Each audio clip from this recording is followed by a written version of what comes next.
Assalamualaikum warahmatullahi wabarakatuh. Berjumpa kembali dengan Bapak Arif dalam pelajaran tematik. Anak-anakku, hari ini kita akan belajar tematik subbahasa IPA, tema 7, subtema 1. Mari ikuti. Anak, kita akan mempelajari mata pelajaran IPA tema 7 pada subbahasan gaya. Pembahasan hari ini yaitu mengenai yang pertama, jenis-jenis gaya. Yang kedua, macam-macam gaya. Yang ketiga, manfaat gaya dalam kehidupan sehari-hari.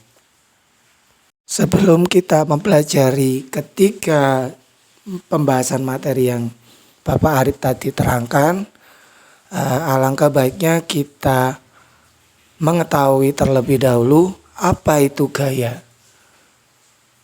Gaya adalah tarikan atau dorongan yang diberikan kepada suatu benda sehingga benda tersebut bergerak.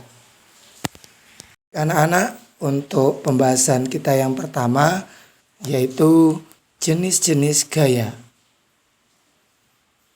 Anak-anak, adapun jenis-jenis gaya yang berada di lingkungan kita, itu yang pertama gaya otot, yang kedua gaya listrik, ketiga gaya magnet, keempat gaya gravitasi, yang kelima gaya pegas, dan yang keenam gaya gesek.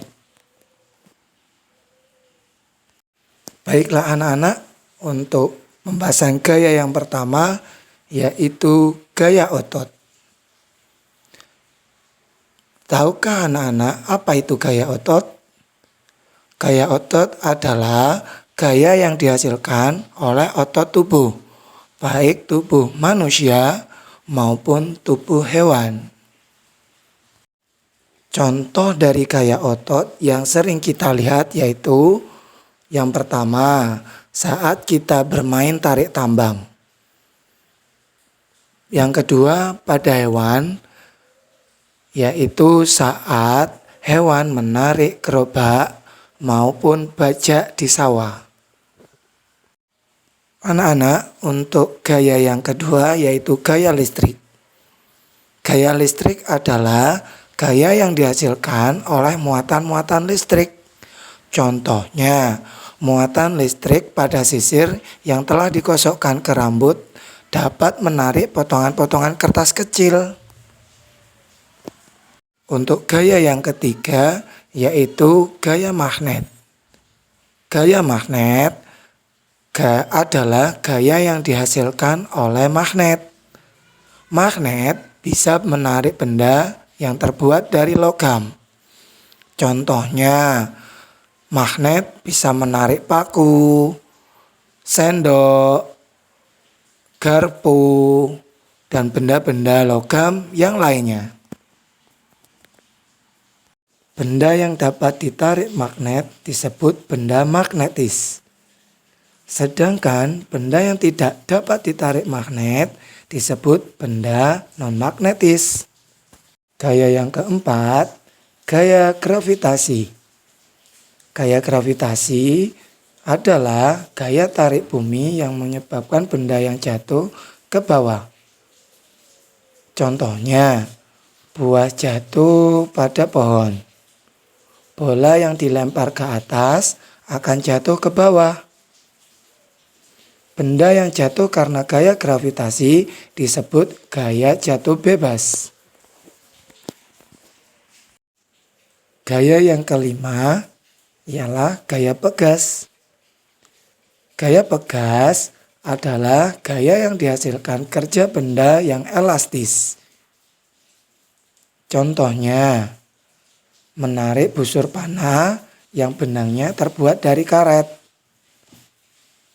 Yang kedua, menarik ketapel. Gaya yang keenam adalah gaya gesek. Gaya gesek terjadi ketika dua permukaan benda saling berbenturan. Contohnya, roda kendaraan dibuat permukaannya kasar untuk meminimalisir adanya tergelincir. Yang kedua, permukaan alas kaki, baik itu sepatu maupun sendal, dibuat kasar agar meminimalisir tergelincir. Anak-anak, setelah kita belajar tentang jenis-jenis gaya dan macam-macam gaya, untuk selanjutnya kita akan mempelajari manfaat gaya dalam kehidupan sehari-hari. Tentunya anak-anak di lingkungan tidak jauh dari pemanfaatan gaya. Gaya yang pertama adalah gaya otot. Bagi manusia, manfaat gaya otot yaitu untuk melompat, berenang, menulis, dan aktivitas fisik yang lainnya.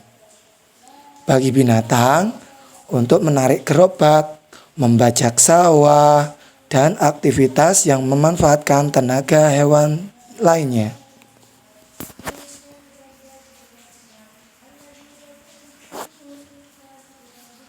Gaya listrik.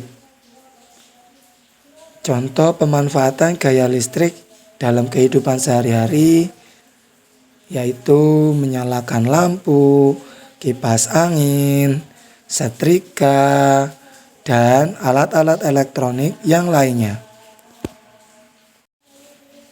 Gaya magnet yaitu untuk memisahkan benda logam di tempat barang bekas. Yang kedua, mengunci kontak pensil atau tas. Tentunya anak-anak pasti memiliki kotak pensil yang memanfaatkan magnet di dalamnya. Gaya gravitasi. Contoh pemanfaatan gaya gravitasi yaitu yang pertama, menahan benda yang ada di permukaan bumi agar tetap berada di posisinya. Artinya, jika di sekitar benda itu terdapat gaya gravitasi, maka benda itu akan tetap berada di posisinya, tidak melayang kemana-mana. Yang kedua, menjaga manusia agar tetap menginjak permukaan bumi. Manusia yang hidup di bumi pasti berada di permukaan bumi, otomatis bersinggungan dengan gaya gravitasi bumi. Gaya pegas. Pemanfaatan dalam gaya pegas contohnya dalam pembuatan spring bed. Yang kedua, anak-anak pasti pernah bermain ketapel atau panahan. Bermain ketapel adalah yang paling mudah untuk anak-anak amati pemanfaatan gaya pegasnya. Gaya gesek. Contoh memanfaatkan gaya gesek, contohnya yang pertama, membantu gerak benda agar tidak tergelincir. Yang kedua, untuk membantu menghentikan benda yang bergerak. Yang ketiga, menahan benda agar tidak bergeser pada tempatnya. Anak-anak, itu tadi mengenai pembahasan kita tentang pelajaran IPA subbahasa gaya. Semoga pembelajaran hari ini anak-anak bisa mengambil informasi, mengambil ilmunya. Sekian dari Pak Arit, tetap semangat dalam belajar. Assalamualaikum warahmatullahi wabarakatuh.